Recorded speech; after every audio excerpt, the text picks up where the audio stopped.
appreciation of this commendable cause that the Dharma Foundation has taken up, I would like to say that for thousands of years, for the longest period compared to anything on this planet,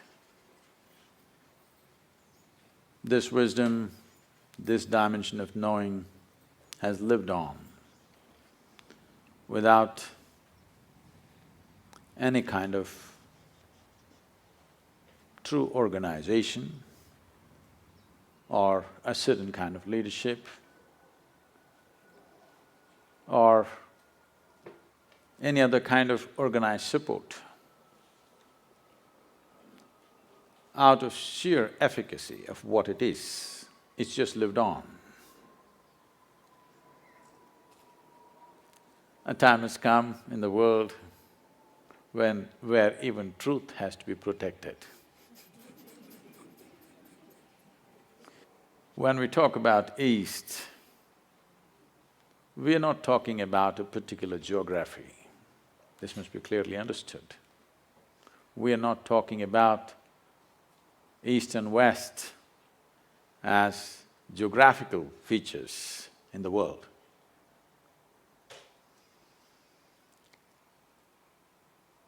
Any number of great minds in America have said things of great reverence and admiration for the so-called Eastern wisdom. Thoreau, one of the greatest minds America produced, went out to say, "Every morning I bathe my intellect in this stupendous and cosmogonal knowledge from the East. In comparison, all our modern world and literature is puny and trivial." I think Mark Twain went out to… probably gave out the best compliment to the East. When he visited India for a little over 3 months, he said, anything that can ever be done, either by man or God, has been done in this land. Any number of others, Oppenheimer, Walden, Emerson, any number of people have said many things. Why? Why is it important? Why is it important to preserve and nurture this dimension of life? The fundamental reason why it seems to be so significantly different is because it is not a product of human intellect. It is not deductions that we made out of our intellect. This dimension comes from a profound inner experience where there is no right and wrong, there is no up and down, just seeing things the way they are. And when we say dharma, we are not talking about a religion as modern translators went about interpreting dharma as Hindu dharma or whatever, another religion. Because they came from a mindset that everybody has to belong to some segment of humanity. They come from a mindset where humanity has to be divided one way or the other, because they come from the surface intelligence of human nature, which we call as intellect. Unfortunately, the modern societies, modern education systems have entirely dedicated themselves to the human intellect, completely ignoring other dimensions of intelligence which definitely exist within us. When you go by the intellect, the nature of the intellect is always to dissect and divide, because Intellect is essentially discriminatory in nature. And intellect functions always with a certain identity. If you have no identity, you cannot use your intellect. So with individual identities, either of race, religion, nationality, caste, creed, gender, when you apply your intellect, it'll split the world into many pieces. So the significance of what we are referring to as the spirit of Eastern wisdom is, it does not come from human intellect. It comes from a deeper dimension of intelligence within us. When I say a deeper dimension of intelligence, a simplistic way of looking at it would be, whatever you had for lunch today, if you had a piece of bread, over the afternoon, this bread is being transformed into a human being. You definitely cannot do that with your intellect. There's an intelligence here which is capable of making a banana into a human being. You definitely cannot do that with your intellect.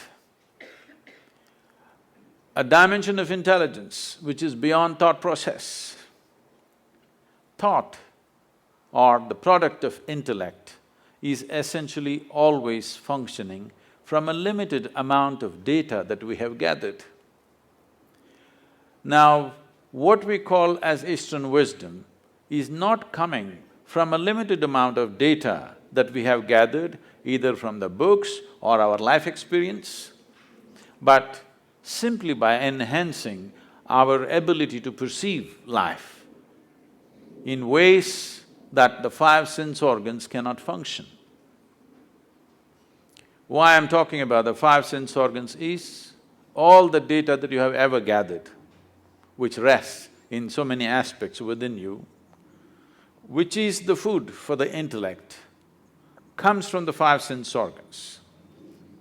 In the very nature of things, sense organs cannot perceive the entirety of anything. If you can see this part of my hand, you cannot see this part of my hand. This is the nature of sense perception. Even if you take a grain of sand, if you see one part of it, you cannot see the other face of it. Sense organs can only perceive in comparison. If there is no comparison, your senses are useless. Because there is darkness, you know what is light. Otherwise, you just would not know what is light.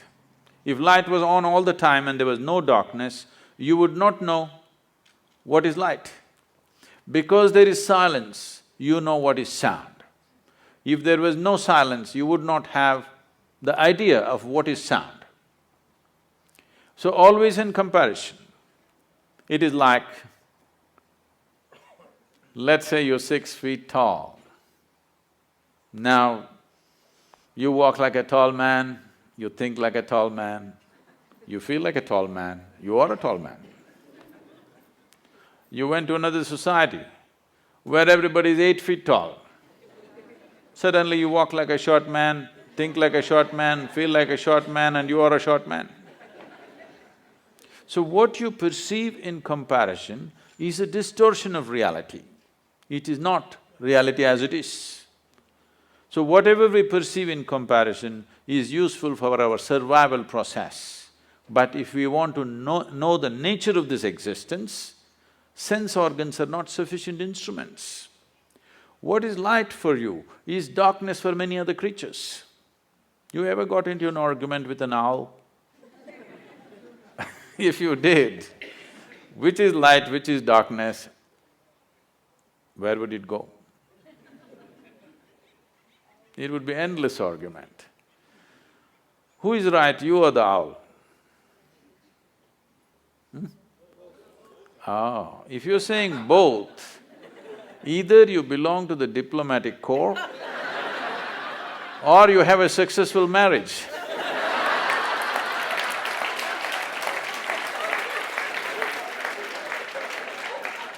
You have learned to say both for everything.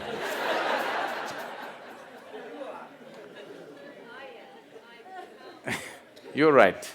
Well, that is the basis of all the problems on the planet. I'm right and you're wrong.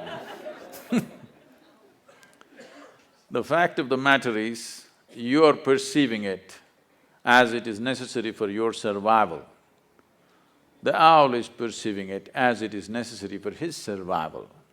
If survival is all you're seeking, your five sense organs and intellect are sufficient instruments. But if you want to know the nature of the existence, if you want to know the fundamental laws or dharma which governs life, the way it happens within us and around us, then you need an inner perception or another dimension of intelligence within you. Otherwise, you will only cut the world into pieces. In the name of religions, we have cut the world into… humanity into many pieces because intellectually we have arrived at our own conclusions or deductions, which invariably is bound to divide because intellect is essentially a knife which cuts. It can only dissect. By dissection, you can know certain things. But if you really want to know someone that you love, you don't dissect them, you embrace them. By dissection, you may know the kidney, liver, heart stuff, but you will not know that being in any sense. You will lose it completely. So dissection is the way of the intellect because it is a sharp instrument. It has to cut open everything that's given to it. But the East found another way. Out of profoundness of experience, you can know life. By turning inward, you can know life. When I say turning inward, you must understand that essentially the five sense organs are always outward. You can see what's around you, but you cannot roll your eyeballs inward and scan yourself. You can hear this, but so much activity in this body, you cannot hear this. If an ant crawls upon this hand, you can feel it. So much blood flowing, you cannot feel it. Because in the very nature of things, sense organs are outward bound. The moment you dedicate yourself to your intellect, you also get enslaved to the limitations of your five senses. It is in this context, the wisdom of the East is of tremendous significance to the world because it has transcended this slavery to sense perception and learned to perceive life in a completely different way. What is this completely different way? In English language, if you say mind, it is just one word, it is supposed to say everything. In the yogic culture, there are 16 parts to the mind, 16 dimensions of human mind. Now if I go into 16, it would take too much time, so let me compress it into 4. The 4 aspects of the mind are called buddhi, ahankara, manas and chitta. Buddhi means the intellect. Today, modern world is largely run by the intellect. So with this, we can do many things on the outside. We can go on enhancing the comforts and conveniences of life. We've done very well in terms of comforts and conveniences. Never before, never ever before, another generation of humanity ever knew the kind of comforts and conveniences that we have today, but at the same time, we are whining like never before. Because as the comforts and convenience increase on the outside, as there is less to complain about what is happening around you, the emptiness of within echoes within you in a horrible way. When you're fighting for survival, when every day you are struggling to fix small things on the outside, you will not realize this. When outside is well settled, that is when you'll see how hollow life has become. The biggest question in the world, you will see in the next few decades is, what the hell are we doing here anyway? Because everything that needs to be fixed on the outside is done, now what? 7.2 billion people on the planet. But right now, gradually it's looming large. Loneliness is one of the biggest problems Dogs are being tortured to fulfill human loneliness.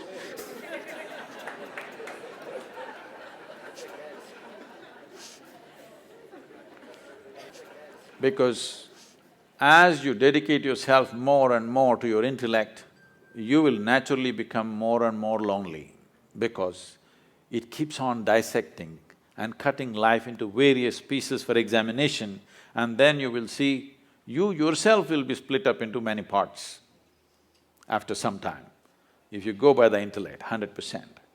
The next dimension of the mind is referred to as ahankara. Normally people think it means ego. No, it means identity. You're identified with something. The moment you're identified with something, your intellect will work only to protect that identity, no matter what, whichever way you think.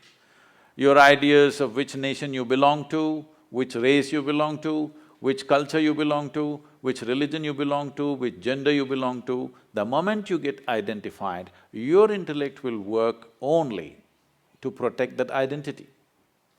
So, it is a certain kind of prejudice.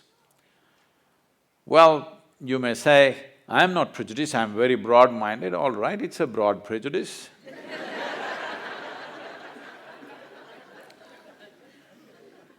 Because people are willing to live and die for what they're identified with. Because the nature of the intellect is, if you take away the identity, it will not know what to do. It needs a strong identity, a strong sense of who I am. If you ask, who am I? Your intellect will not function. You must know who you are. A strong sense of belief that this is what I am, that is when your intellect will function in a certain way. This is like… intellect is like a sharp knife. Ahankara, or the identity, is the hand that holds it. All the suffering on the planet. When was the last time that somebody stabbed you? Even though you're living in LA, I'm asking. When was the last time it happened? Never happened. Maybe when you were in school, somebody poked you with a pin at the most, or even that did not happen, they ignored you.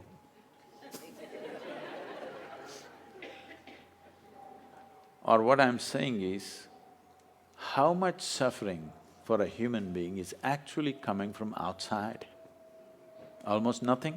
Rest is all self-help. Because this is a sharp knife given to you, unsteady hand, every day it's cutting itself. You know, we were trekking in Nepal and Tibet region, and I was in a tent. Someone was cutting an apple, and someone else, another person says, "This is a very sharp knife, be careful." It irritates me because such an obvious thing, you call it a knife only because it's sharp. If the damn thing is not sharp, why will I call it a knife? And if it's a child, yes. A full-grown man, you don't tell him it's a sharp knife. I ignored it and I was working on something. Another 2 minutes, again it is said, "It's a very sharp knife, be careful." I said, "Come on, leave him alone." He's a grown man, leave him alone. He's not handling some super instrument, a knife. He should know how to handle a knife. "No, no, Sadhguru, it's a very sharp knife." All right, I get back to my work. 2 minutes later, he cuts his hand. Okay. Now, the problem is just this. You've been given a sharp knife, unsteady hand, every day cutting yourself. You may call it stress, you may call it anxiety, you may call it fear, you may call it misery, you call it what you want. All that's happening is, your intellect is working against you. That's all it is. Unless somebody is stabbing you from outside, that's a different issue. We need to deal with that differently. Rest is all your own intelligence turning against you. You may call it 1,000 no, my mother-in-law, my boss, my neighbor, they're not stabbing you, they're only saying what they want to say. It is you who's poking yourself because an unsteady hand, that's all. But this intellect cannot function without a memory bank. So what is called as manas is a silo of memory. There are 8 dimensions of memory. Let's not go into the detail, but you know this much. There is a conscious memory. Today they're recognizing a subconscious memory. You know there is genetic memory. You may not remember how your great-great-great-grandfather looked like, but his nose is sitting on your face. 1,000,000 years ago, how your forefathers were, even today, your body remembers. You may not remember here, but your body remembers every aspect of it. Even the color of the skin it is remembering, not forgotten. So there is genetic memory, there is evolutionary memory.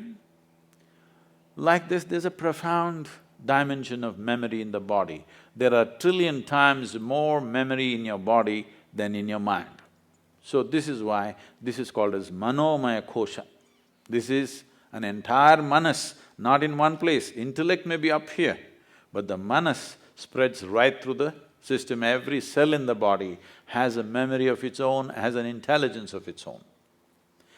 Now the 4th dimension of intelligence is called chitta. This is a dimension of intelligence which is unsullied by memory. If you touch this dimension, then the memory has no influence on you. Your genetic memory, your evolutionary memory, your conscious memories, unconscious memory, subconscious memory, whatever kinds of memories you have, it has no influence on you. Or in other words, past cannot recycle itself through you. See, right now, you take on this form because of a certain memory, it's a certain software. If you eat, let's say you're a man and you eat a piece of bread, this piece of bread turns into a man. You're a woman and you eat a piece of bread, the same piece of bread turns into a woman. You give it to your dog, it turns into your dog. Very intelligent bread. It is just the memory that you carry. Here there is a memory which transforms everything the way it is. So, this dimension of intelligence, which is called as chitta, which is untouched by any kind of memory, just pure intelligence, is of significance because it's beyond. It is beyond your species, it is beyond your form, it's beyond your gender, it's beyond your culture, it's beyond every kind of influence, which is essentially memory within you. Maybe unconscious, but it is memory playing out in so many ways. As long as memory is playing out, what it means is, in India we say you're in a state of samsara. Samsara means a lot of people today understand as family. Samsara doesn't mean family, samsara means a cyclical life. You're in cycles of life. If you're in cycles or if you're going in circles, what does it mean? That means you're not getting anywhere. That's what it means. A cycle is nice, it gives you good exercise. This is like running on a treadmill. If you're seeking exercise, it's good. But if you want to go somewhere, it's no good. If you put your treadmill out here and keep running on it, morning becomes evening, fall becomes winter, winter becomes summer, everything will happen. Seasons will change, scenery will change, everything will happen. Only thing is you don't go anywhere. This is what samsara means. As long as you're functioning within the first 3 dimensions of intelligence, you are in a cyclical mode. It is all right to exercise yourself, but it's not good to go somewhere. So if you want to transcend the samsara nature of who you are or the cyclical nature of your existence, then you touch the dimension of intelligence which is referred to as chitta. Why the so-called Eastern wisdom is of great significance, why the dharma of the East is so significant and important is because this comes from chitta. This does not come from buddhi, this does not come from manas, this does not come from ahankara, this comes from chitta. And only that which does not come from your individual identity or individual memory, that can be truly universal. So for this we said, this is Sanatan Dharma. This does not mean Hindu religion. This is a very wrong conception. Sanatan Dharma means the ultimate law of nature. When we say nature, there is physical nature and there is an inner nature. There are two dimensions. For this, accordingly, we made two dimensions of laws. Physical nature is a changing thing. It's always in a process of change and a flux. But the inner nature is a constant process. So we made two dimensions of expression for this dharma called Shrutis and Smritis. One is always to be updated for every generation. Otherwise, two generations will keep on bickering and clashing. You have to update it. Another is eternal, it's always there. It's nobody's business to change it because it cannot be changed because the fundamentals of life has not changed. Based on this, an entire wisdom arose as to how to exist within you and how to operate around you. This happened in 1924.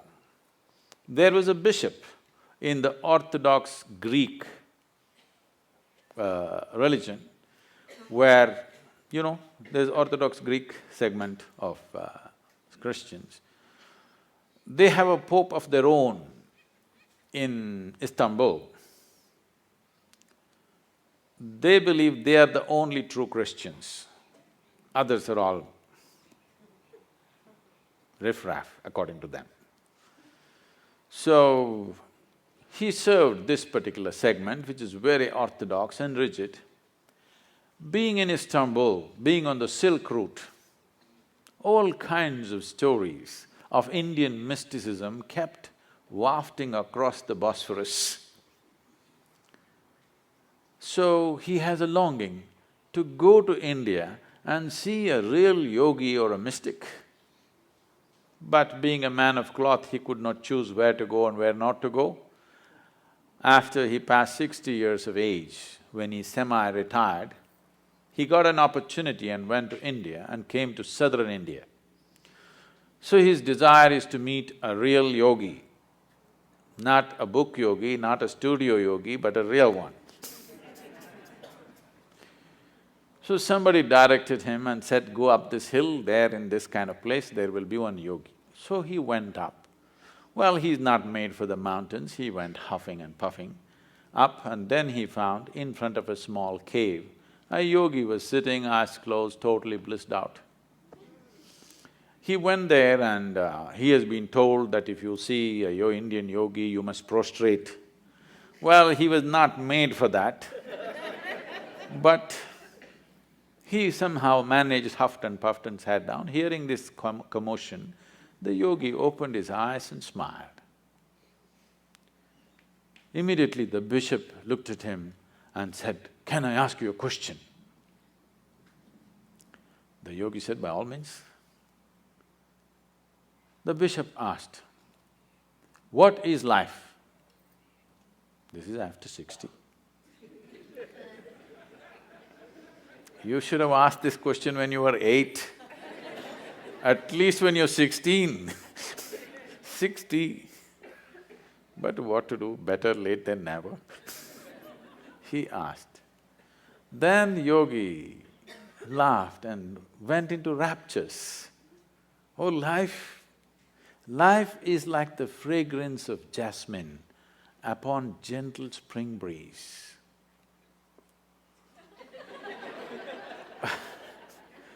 The bishop looked at him and said, what? Life is like fragrance of jasmine upon gentle spring breeze? Our teacher told us, life is like a thorn. Once it gets into you, if you sit, it hurts, if you stand, it hurts, if you lie down, it hurts.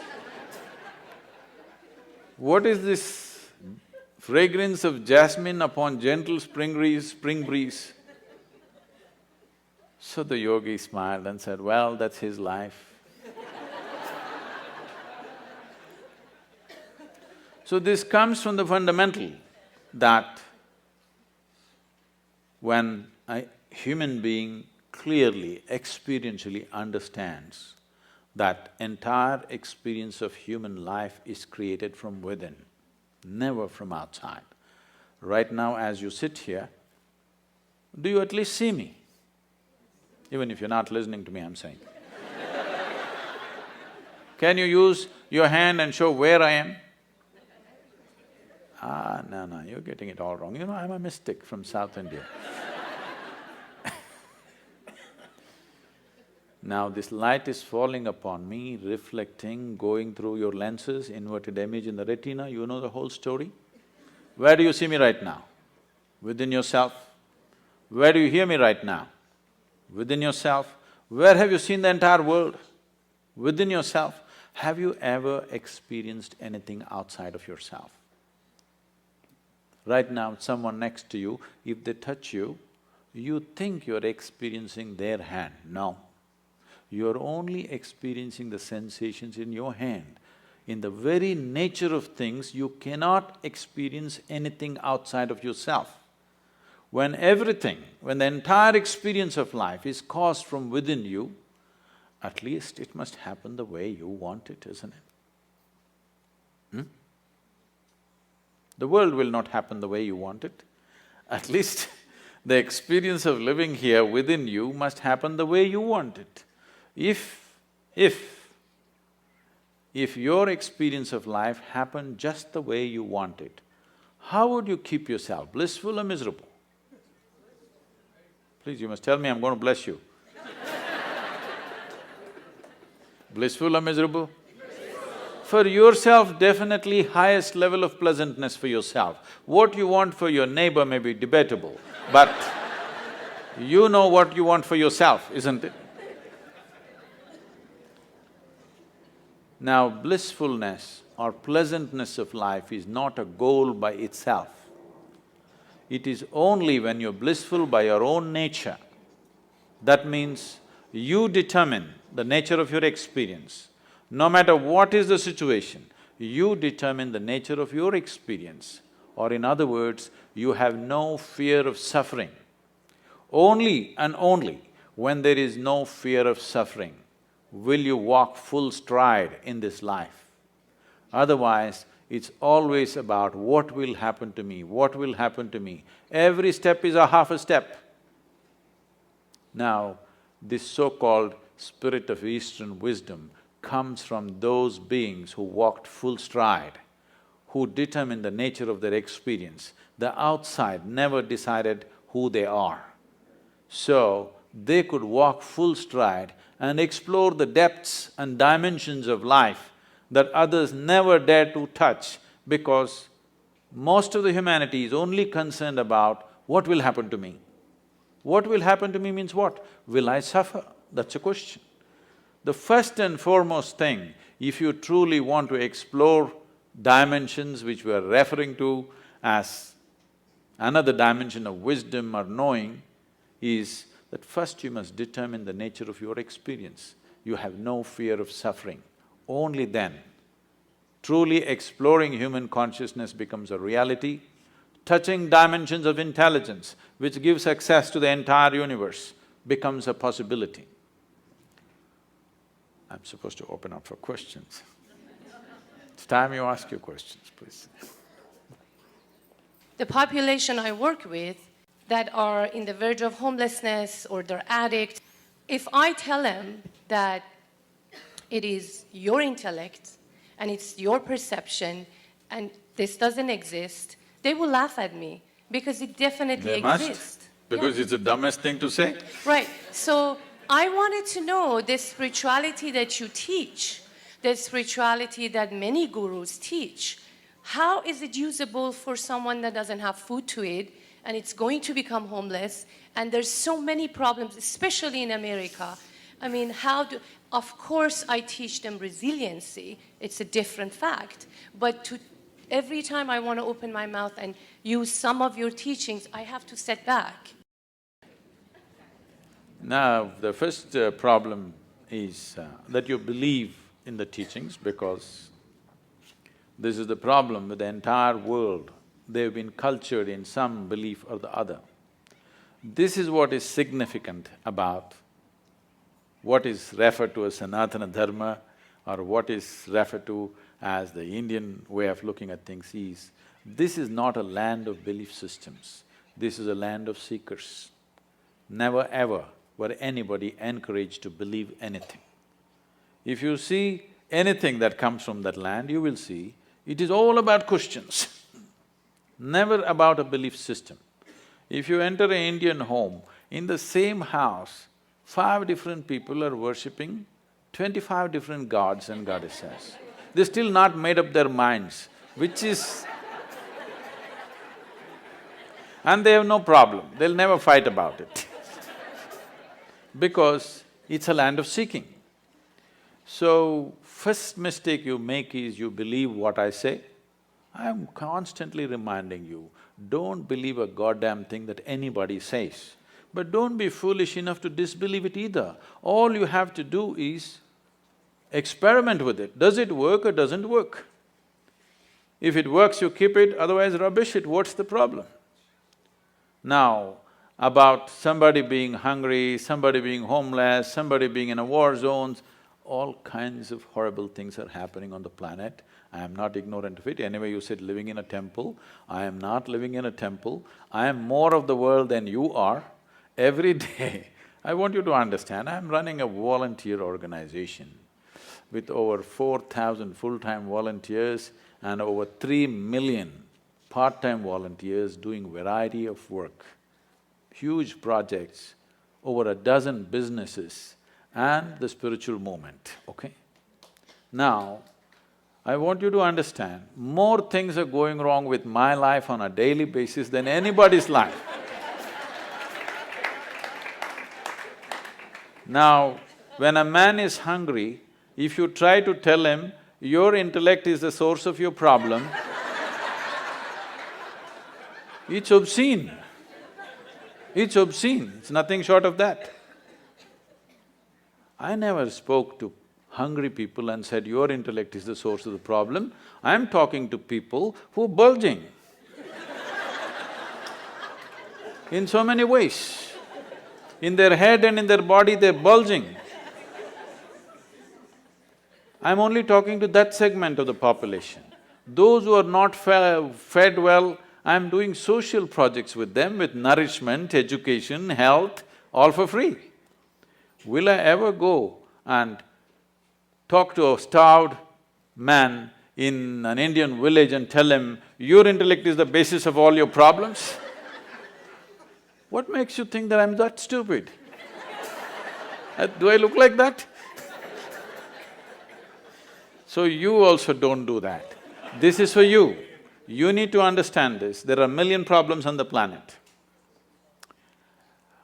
All these 1 million problems are essentially because those who are reasonably well have never cared to reach out and do what needs to be done in the world. In many ways, they're making sure those people don't get it. Yes. In the year 2012, we have produced enough food for 18.2 billion people. We had only 6.6 billion people in that year. But still, 50% of the population is malnourished and hardly eaten anything.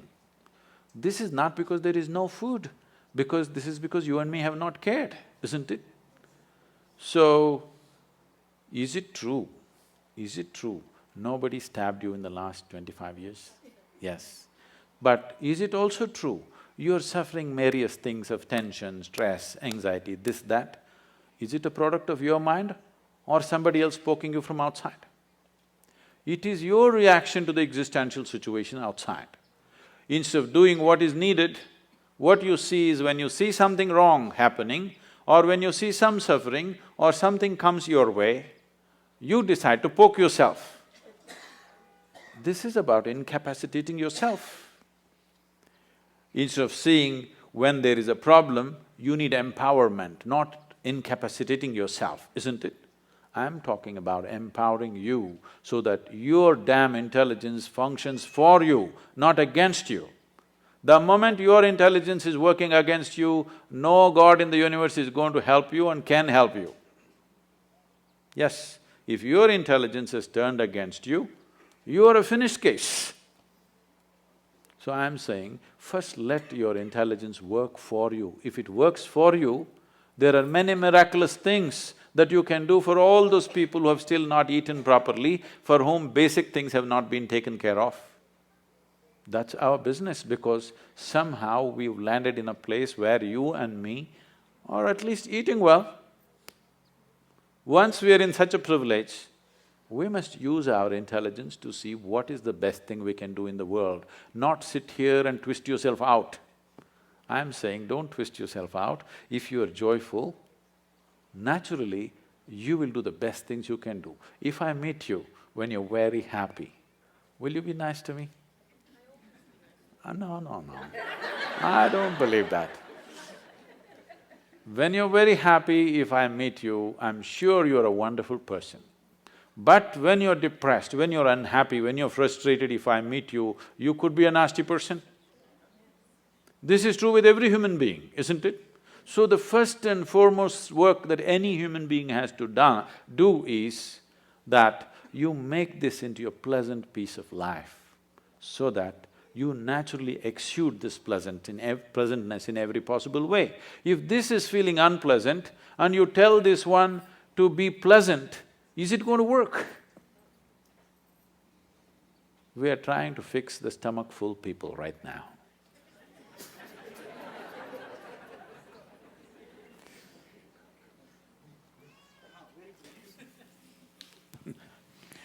It was a pleasure listening to you, unbelievable. But my question is, what can I do so that I can acquire your skill of clarity? Honestly, candidly speaking, a very few people, are like you are. I'm sure you have heard this before. What makes you so secure from within and being so candid, honest, truthful? Clarity of expression.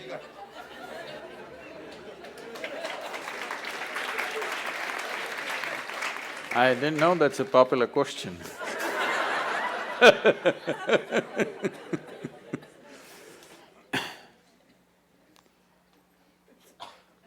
When we say clarity, that means…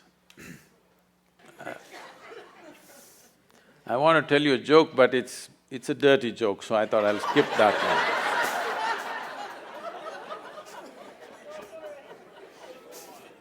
one. No, I'll come with something milder,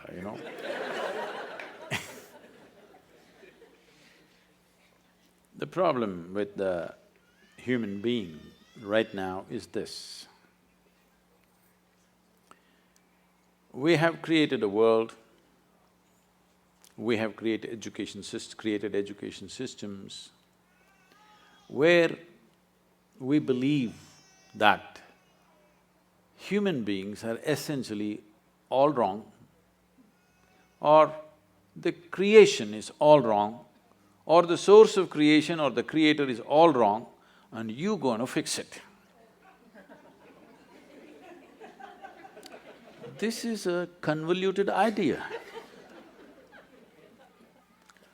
Instead of paying attention to life, we are coming up with philosophies and philosophies and philosophies. Philosophies are fantastic explanations to that which cannot be explained. If you want to know life, you must pay attention to life, isn't it? Right now, do you agree with me, madam, that this human mechanism is the most sophisticated machine on the planet? Do you agree with me? Are you a doctor? Yes. Yes. So, this is such a complex machine, this is the supercomputer, all right? I'm asking, have you bothered to read the user's manual?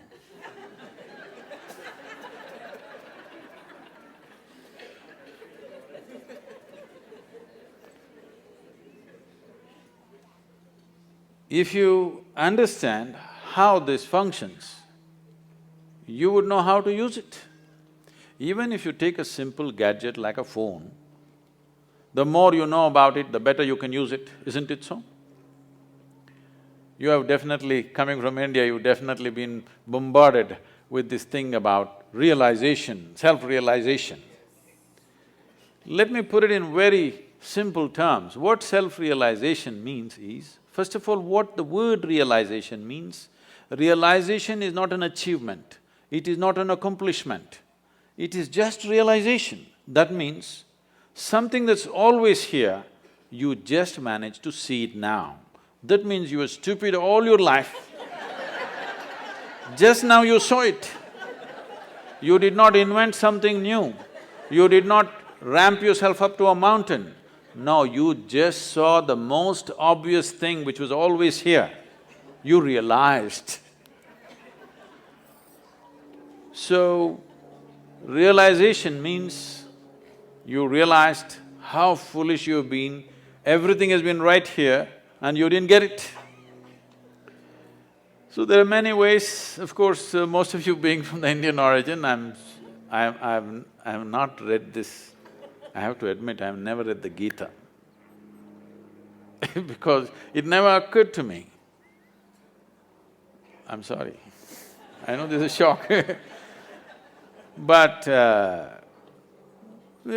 be living in India, bits and pieces of this are always floating around in the air and it's… you know many pieces of it, but I've never really studied it in any sense. So when, in a certain moment, when Arjuna asked, what is the nature of this truth that you're talking about? Where is it? So Krishna laughed and said, the highest truth about your life is the tip of your nose. Now there are many schools of yoga intensely focusing on the tips of their noses. Please try it for 2 minutes, you will get a headache. You will not get enlightened. What he is saying is, it is the most obvious thing. It is the most obvious thing. But right now the problem is, all the instruments of perception that you have are outward bound, but the seat of your experience is within you. The fundamental seat of your experience is within you, but all the instruments of perception are outward bound. So how should I do this? You must understand, anything beyond survival, if it has to enter your life, some striving is needed. Let's say, as a little infant, you were left in the jungle without human contact. If something edible came in front of you, would you first try your ears, then nostrils and somehow by accident find your mouth? Is that so? You would just know where to put it, isn't it? So what I'm saying is, everything that is necessary for survival is built into you. You're born with it. The five senses takes care of it. But if you want to know something more, you have to strive. For example, do you remember when you were 3, 4 or 5 years of age, you had to learn to write the alphabet. That damn A, how complicated it was. And on top of it, there were 2 versions. You had to write it 100 times to get it, isn't it? But today with your eyes closed, you can write. If that striving was not there, today could you write? Today would you know language? So anything beyond survival needs striving. Without the needed striving, it won't happen. There are ways to perceive the interiority of who you are, but unfortunately there's been no striving. Right now, we made this technology into such a simple, almost like a physical science. A plus B equals this, or 2 parts of hydrogen, 1 part of oxygen, water will come. If a great scientist puts it together, only water will come. An idiot puts it together, only water will come.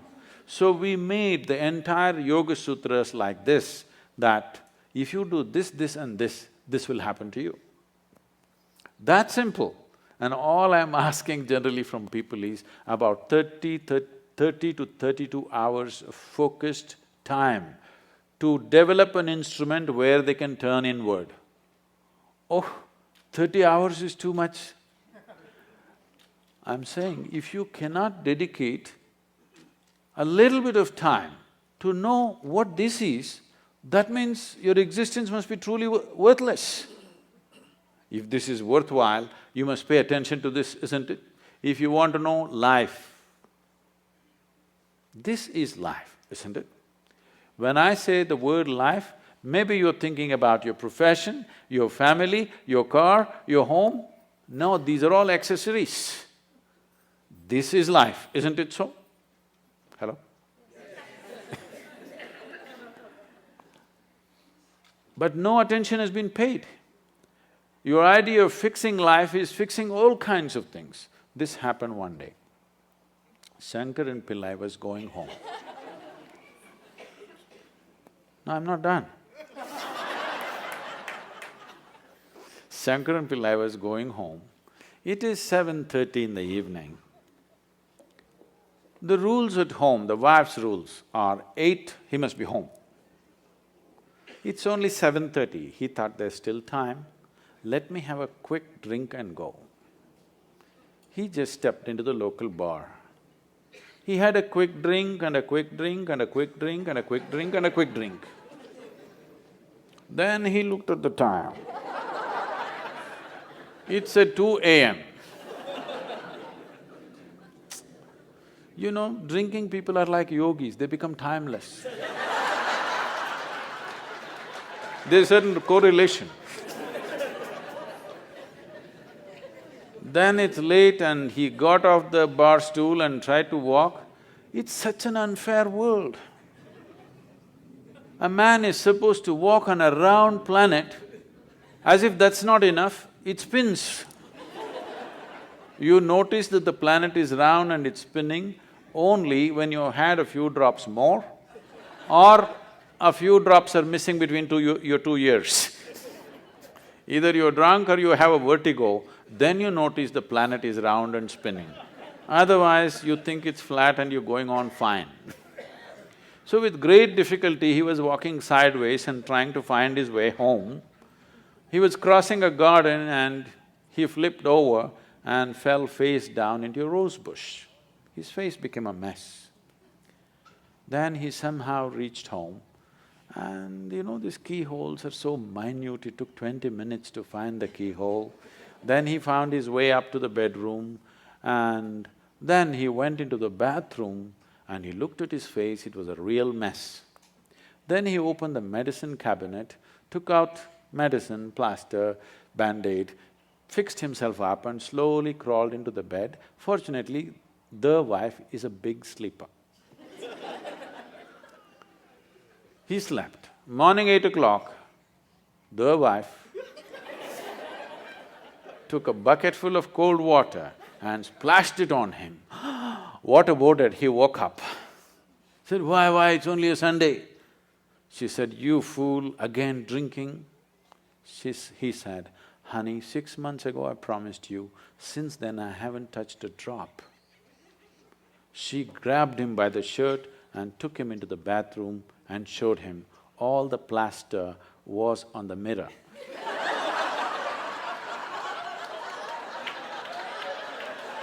Why people have lost their clarity?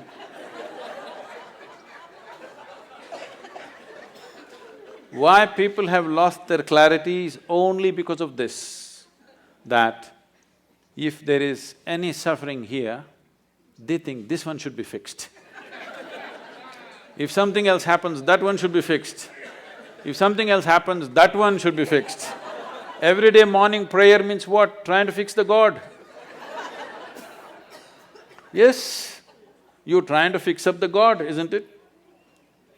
So, day in and day out, for everything that happens within you, instead of fixing this one, you're trying to fix everything around you. No wonder you'll be confused. We've fixed the planet sufficiently, at least in this part of the world. If you fix it anymore, there'll be no planet left. But are people bursting with ecstasy? No. So because Clarity has been lost simply because of this.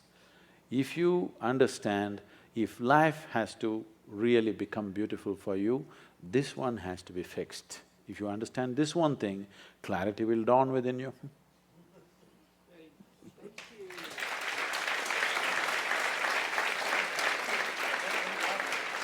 I actually have a question on chitta.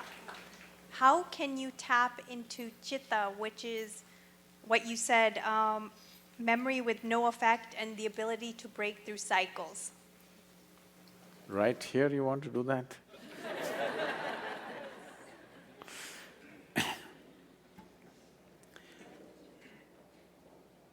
You can take one fundamental step today. That is, I want you to… Anyway, you already written down the question also, you have the habit of writing things. So you just sit down today before you go to bed, write down, what are all the different types of identities that you have taken? Starting from your body, everything else. Just write it down and see if you can create a little distance from these identifications. Just work on that.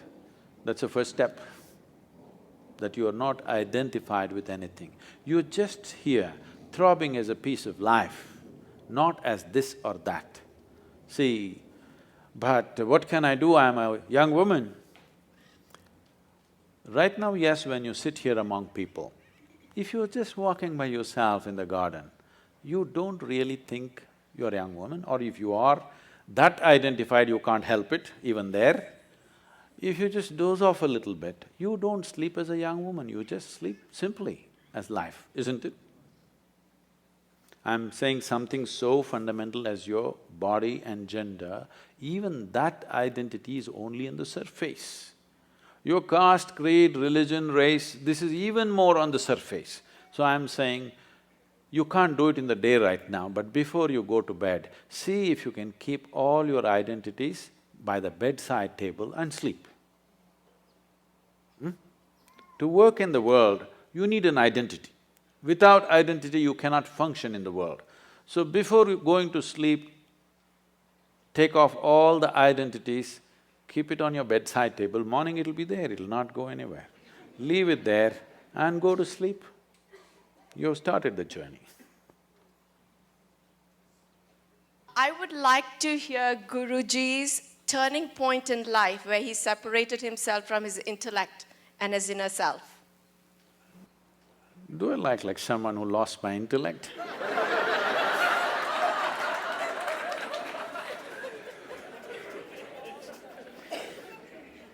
I didn't think that I was coming out so dumb.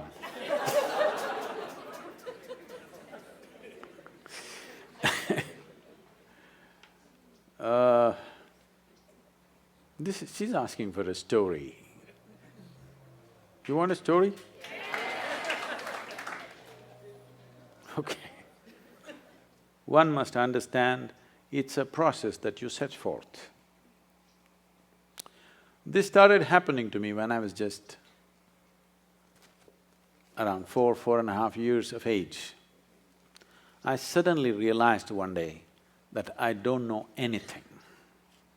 I don't know anything means I don't know anything at all.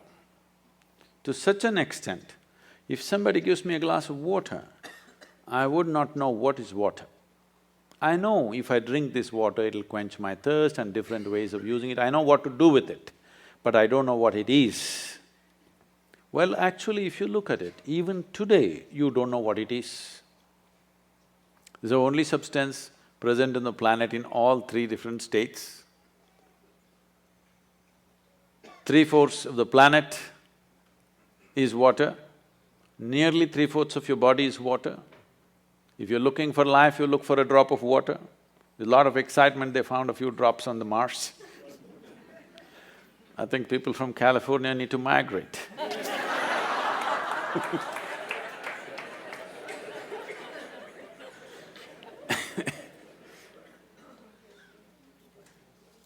So, I'm just staring at this glass of water for hours on end. If I found a dry leaf, I'm just looking at the leaf for 5–6 hours at a stretch. If I sit up in my bed, staring at the darkness, the entire night I'm sitting like this staring. My dear father, being a physician, started thinking I need psychiatric evaluation. This boy is simply staring at something or the other, unblinking he's staring, he's lost it. My problem is, I look at this one, I still do not know this one. There is no way I'm able to shift my attention to another one. So it just held my attention, I couldn't shift. In this condition, they sent me to school. And my mother said, pay attention to the teachers. I went and paid attention to the teachers. The kind of attention that they have never received in their life.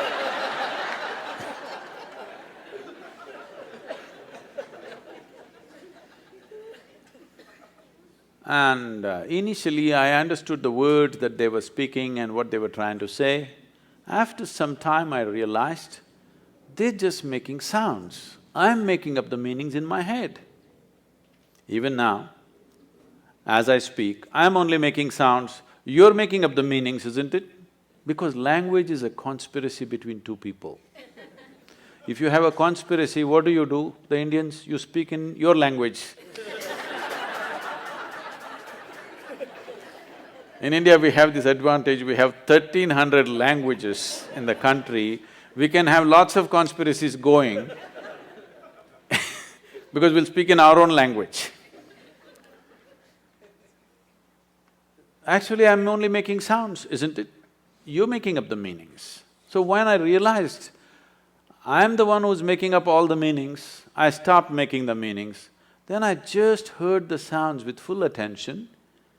See, this is the problem with most people. The moment they don't understand, they think they need not pay attention. What you do not understand needs more attention than what you understand, isn't it?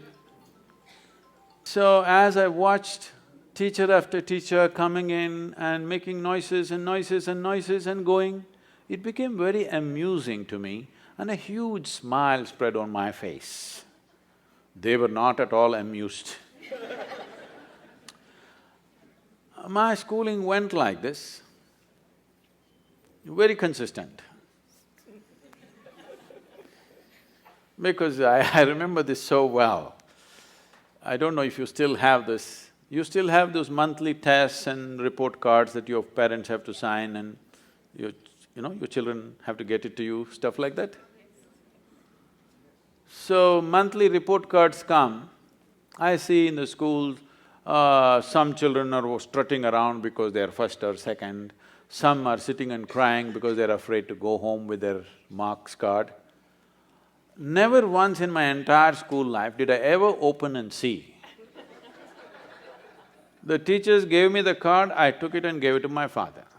I thought this is a transaction between the two of them. I had nothing to do with this. Because I was very consistent, I always got 6 zeros. Because I always gave an empty paper. If they insisted, I put my name on it. Otherwise, I gave an empty paper, as a rule. When the final exam came, I wrote something and went to the next class. Otherwise, all my tests I got 0, 0, 0, 0. Because million things, I have a billion questions in my mind about everything. There is nobody around who's capable of answering these questions, but they're trying to stuff something else into you, which I'm not interested in. So, school went like this. This is about 8 years ago. This school where I studied nearly 45 years ago, they came to invite me for their 125th anniversary of the school. So the trustees, the third generation of trustees came to invite me. They said, you must come. I said, see, I was not just a not good student. I was not even a student, why me, You call the brilliant students of your school, why me?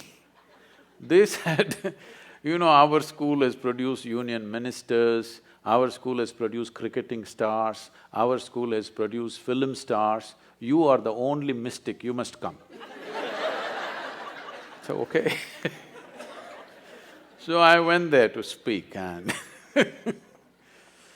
and I went and stood up in the quadrangle, looked around the same oppressive buildings. Then I suddenly remembered this classroom. I was about 13 years of age. One afternoon,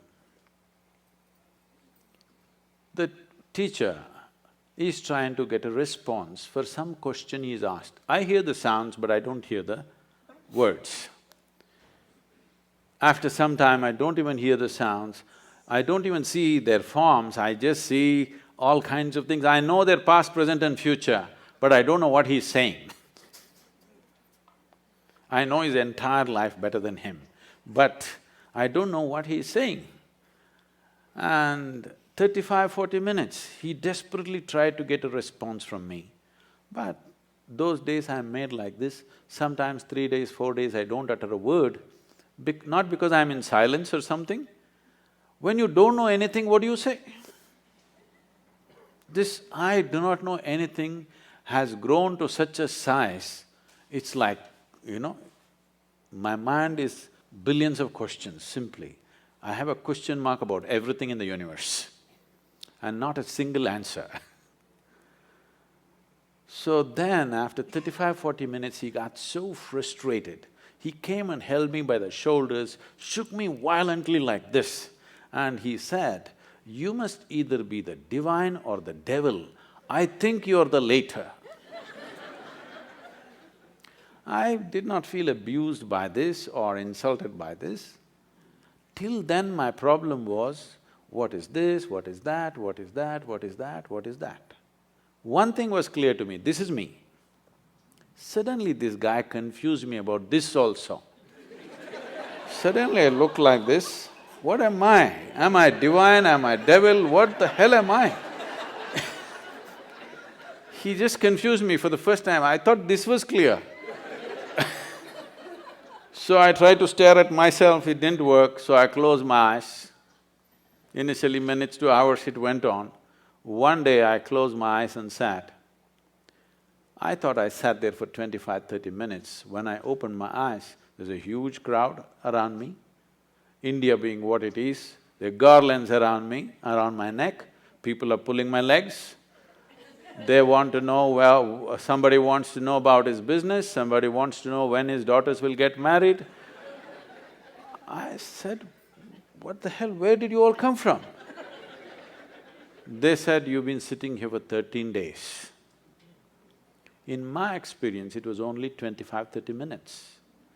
When I tried to open my legs, my knees were stuck. It took almost an hour and a half, putting hot water, massage, everything to get my legs straightened out. Otherwise even I wouldn't have believed it, but 13 days had passed. In my experience, it just felt like 25–30 minutes. And suddenly, what is inside, what is outside, everything got mixed up. Clearly till then, I was very clear, this is me, that's you, all right? I had no issue with that one, but this is me and that is you. Suddenly, this idea of what is me and what is not me got all mixed up because what is me was just everywhere. Now, this looks like a hallucination and that's what I thought. I thought I'm just losing, going off my rocker. I'm just losing my mind.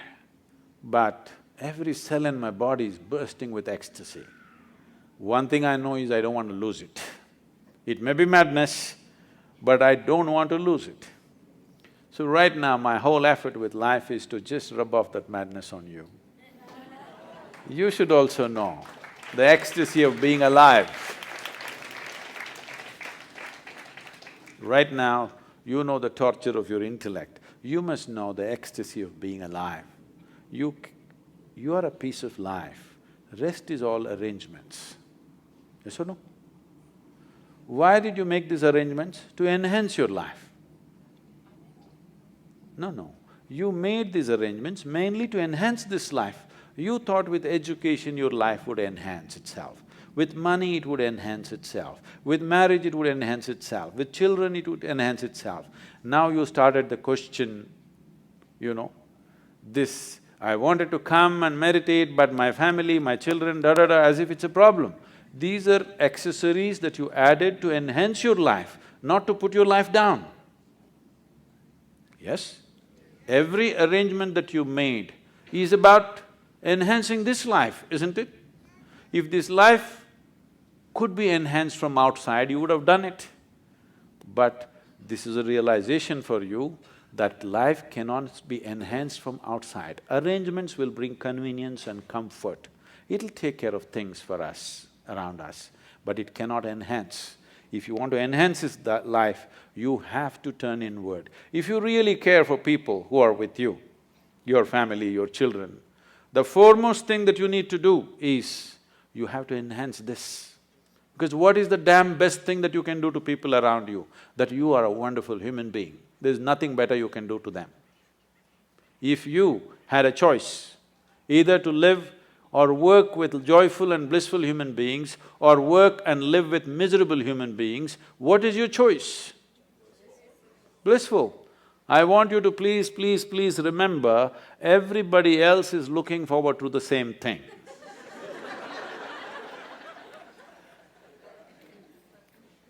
You think other people want miserable people? No, please just give them that much, that you're a joyful human being. Thank you very much.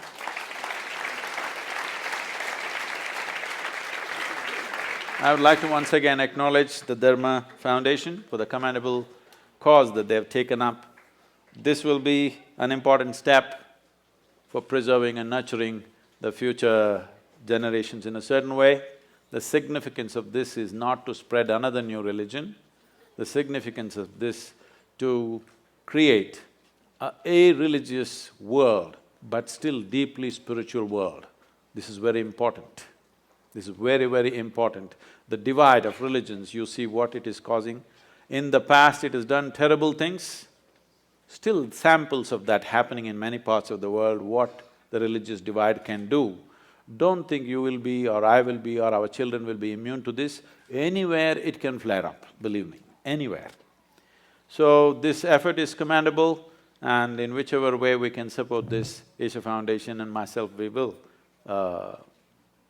put our force behind this. Thank you very much for being here.